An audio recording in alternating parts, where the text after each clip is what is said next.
The scenes we have just seen are all examples of the work done by the Office of Special Investigations, Department of the Air Force. With headquarters in Washington, D.C., the OSI is part of the Inspector General's organization under the control of the OSI Director. Its area of operations includes the entire world, with 41 district offices, 190 detachments, and 31 resident agencies. In all, the Office of Special Investigations maintains over 260 operating locations. By direction, the OSI is a centralized, worldwide fact-finding agency designed to provide a fast, coordinated service to Air Force commanders no matter where they are. Investigative assignments can be channeled through Washington, or one OSI office may communicate directly with others anywhere in the world. For instance, at an Air Force base in England, the base commander requires that one of his civilian employees be investigated for access to top-secret materials. Since the man has previously lived in Hawaii and San Francisco, a request for the necessary background investigations is sent from England to the respective OSI district offices. In Hawaii, OSI District Office 44 assigns an agent to cover the subject's past. John Dana? Yes? I'm Agent William Elliott, Office of Special Investigations, Department of the Air Force. I sit up at the house. I might find you down here. Yes, since I retired, I spend most of my time with my hobby here. Won't you sit down?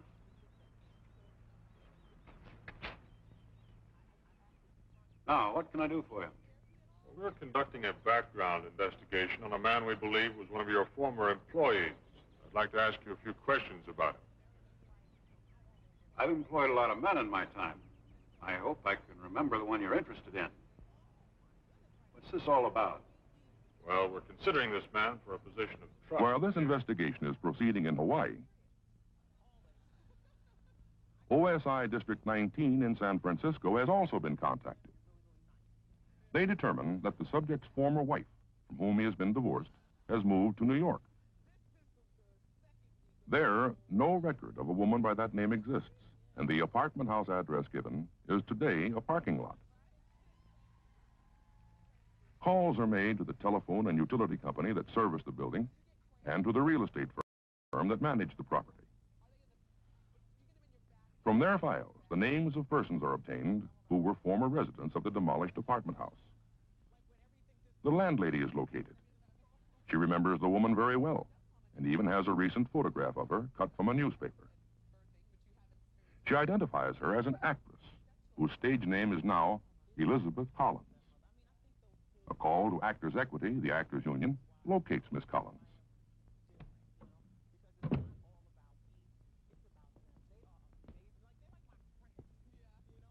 Only a short time after the request was sent from England, a special agent of the OSI makes an appointment with the actress and conducts an interview with her at a theater in Syracuse, New York.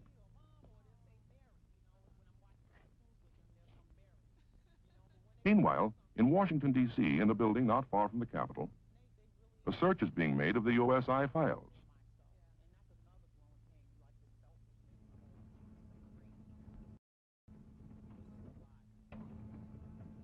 Here, 2,600,000 cards are cross-filed in automatic card binders.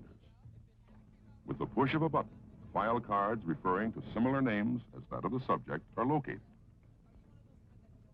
In this case, the search is negative. But had the name appeared on a card, it would have directed the searcher to one of the more than 700,000 case histories filed in the vaults of the OSI.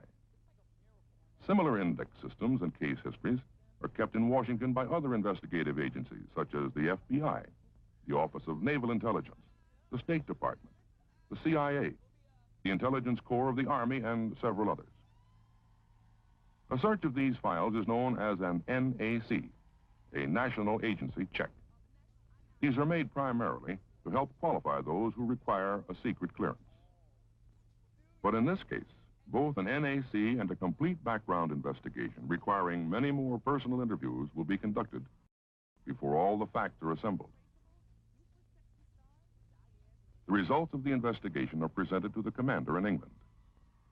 He or his staff will make the necessary determination. In this case, as in all others, the OSI acts only as a fact-finding agency. Every year, the OSI conducts more than 260,000 national agency checks and 90,000 background investigations. The one thing that we will stress as this class continues is that you, as OSI agents, have just as great a duty to uncover evidence that will prove a man innocent as to prove him guilty. This is the mark of every competent investigator. This is a class for OSI student agents. 40 men chosen from over 300 applicants. In 10 weeks of intensive training, they will receive instruction on everything from routine observation to the unexpected. Many people have difficulty in giving accurate verbal descriptions of another person. They may, however, be able to identify particular facial features with the aid of a portrait. I told you I'd get you.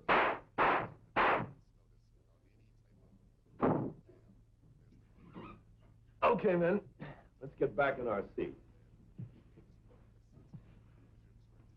All right, now, here are the questions. Who were the intruders? What did they wear? How many shots were fired? What type of guns were used? Write down every detail that you can. The size of the men, their height, weight, color of hair, eyes, and so on. I know some of you are going to find it difficult to answer these questions, but this is just the kind of situation that shows how hard it is to get an accurate description from a witness who may have been under stress. This is the Applied Techniques Laboratory. And here the students learn a variety of skills required in the handling of the more than 70 types of investigations conducted by the OSI. With the help of a crime kit, they make plaster casts of footprints and tire tracks.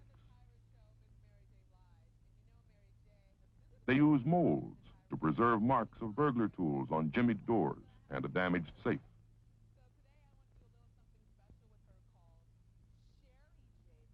They practice dusting for the lifting of fingerprints from walls, floors, and other objects.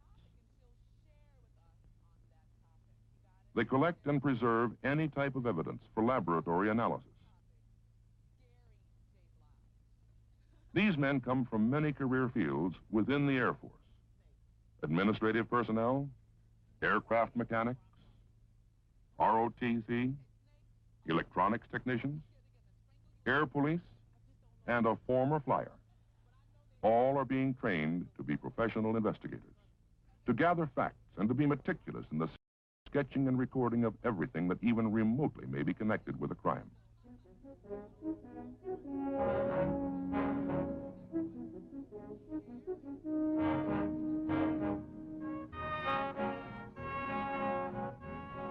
During the course, there is field work on several types of simulated cases. This is a homicide investigation that is a day's assignment for a team of students. As in an actual case, no one knows what items may be valuable clues and what simply may be the carelessness of a passing litter bug.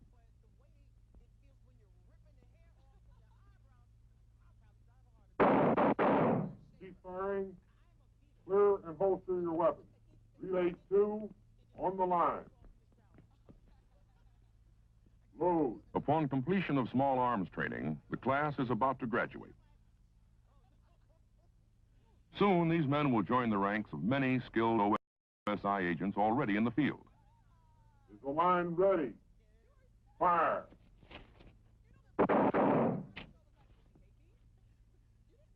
Every year, the Air Force spends billions of dollars. Unfortunately, a few people succumb to temptation. That's just it. I've had several complaints that men are picking up travel pay for TDY they never perform. In fact, the finance officer just called me about an airman who seems to have been in 2 places at once. A typical OSI case. A commanding officer requests an investigation concerning a false travel claim.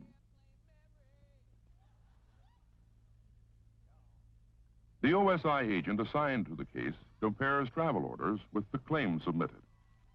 He also has checked the whereabouts of the suspect by visiting his billet and interviewing men in his work group.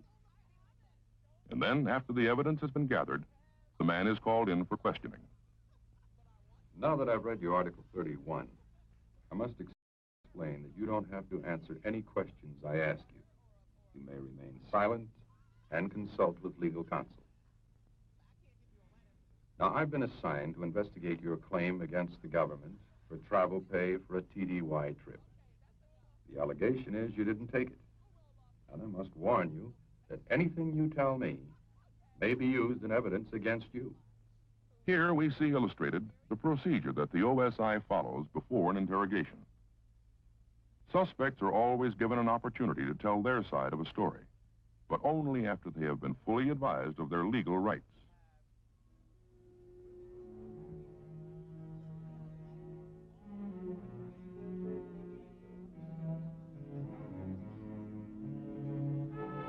In another case where money was too tempting, an OSI agent was confronted with a paper puzzle.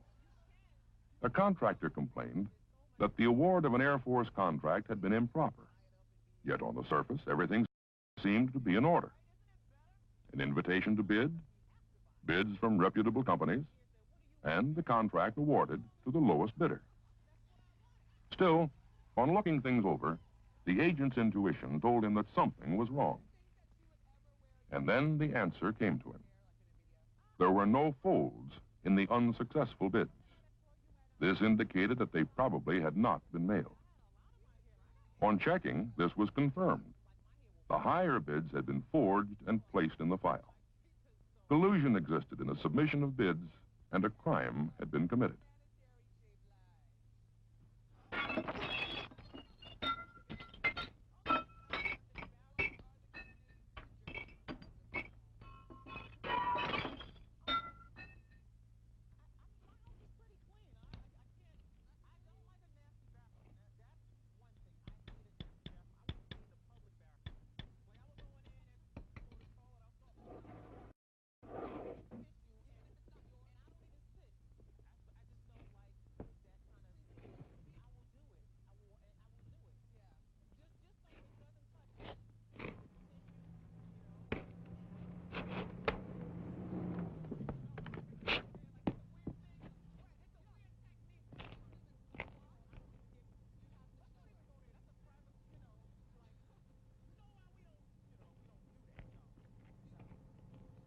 Andrews Air Police, this is Unit 10.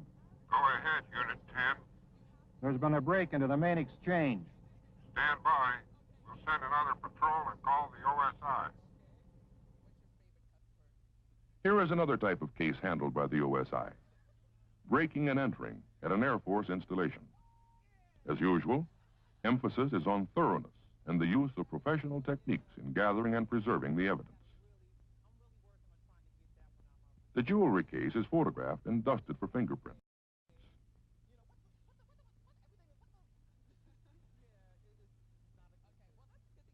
The serial numbers of the stolen watches are noted.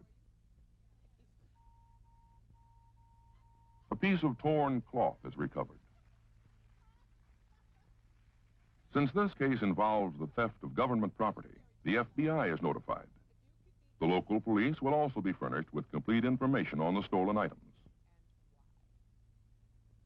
Eventually, most of the material collected will end up as evidence used in a civil court or a court-martial. For the items to be legally admissible, OSI agents must have knowledge of the law and be prepared to testify to certain essential facts.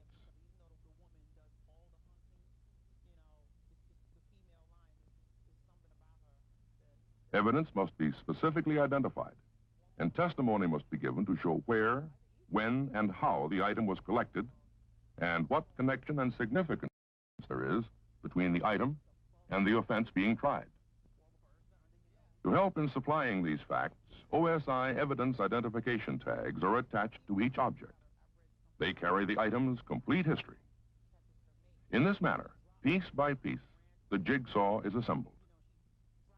The shred of torn cloth, a shirt with a piece ripped from the pocket, the cast of a footprint made by a shoe with certain characteristic marks on the sole, a shoe that fits the cast, 3 of the stolen watches recovered from a pawn shop. A clear fingerprint found on one of the watch cases leading to a man. And finally, a positive identification made by the pawnbroker.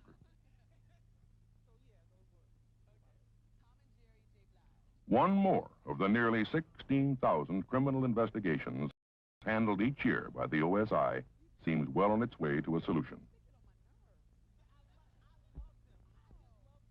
The details and specifics of how the OSI carries out its counterintelligence mission is virtually all classified information.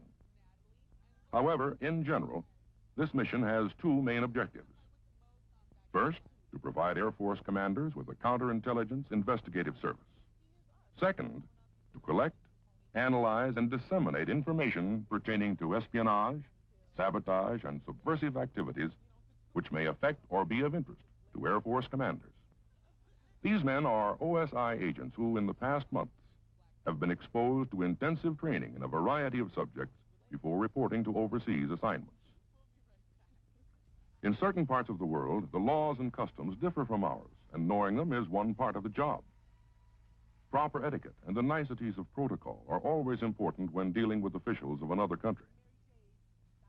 On the other hand, OSI agents must be reminded that in some areas of the world, the most innocent objects may conceal the elements of danger and destruction. They must learn to recognize such devices and call in demolition experts. 28. Aufgabe am Meer. Am nächsten Morgen ging's nach Norden. Foreign languages are a must.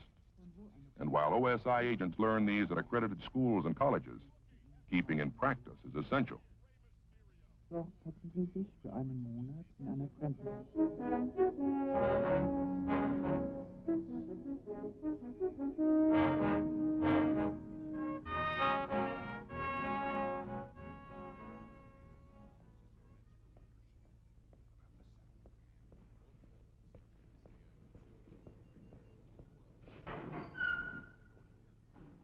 In a city in Germany, an OSI agent has informed a local official who is chief of counter-subversion that a so-called disarmament organization is planning a peace demonstration in front of the local airbase.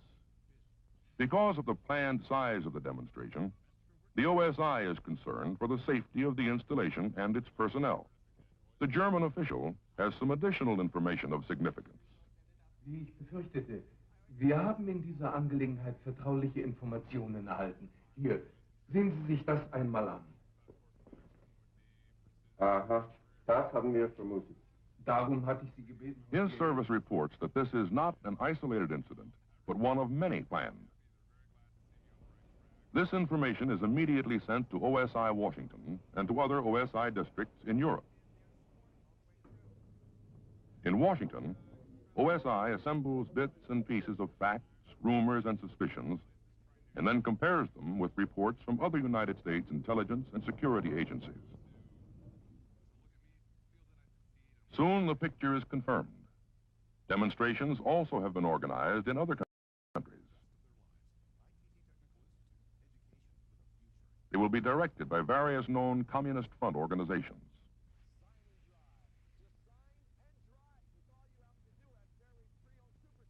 In less than 24 hours, the Air Force commands and the other United States military bases concerned have been alerted, apprised of the known facts, and are consequently ready to take appropriate action.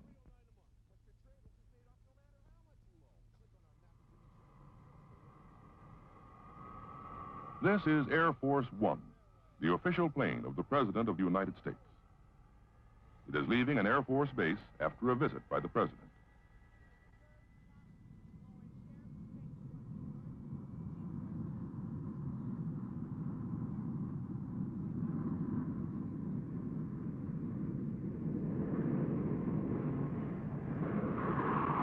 While the Secret Service is directly responsible for the President's safety and coordinates the security requirements, another duty of the OSI is assisting in the protection of the President when on an Air Force base.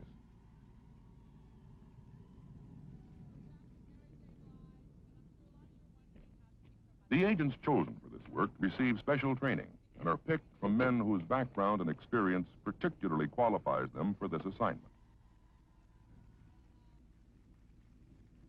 CP, this is car 1-2, over. Car 1-2, this is CP. Go ahead. Assignment completed.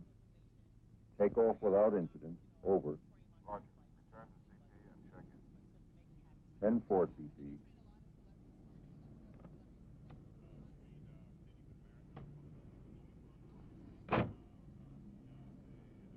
This is John Williams. In many ways, he is typical of all the OSI special agents who serve the United States Air Force around the world.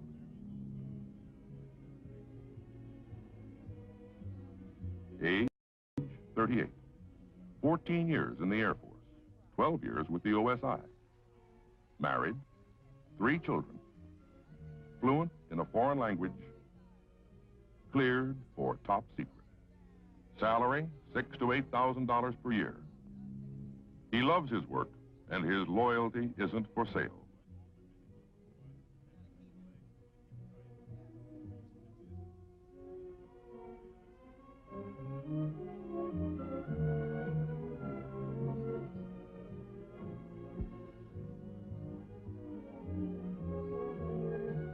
Why does John Williams do it?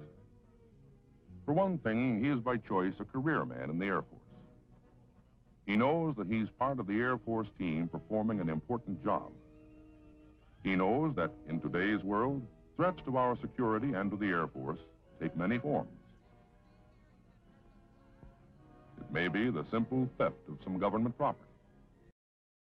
Or it may be the dangerous activities of a subversive group. As an OSI agent, these are the things he fights against. John Williams is one of a select group of men carefully chosen for this job. Men selected, educated, and trained to become professional investigators. Mature in judgment, responsible in action, able in leadership, and unquestioned in loyalty.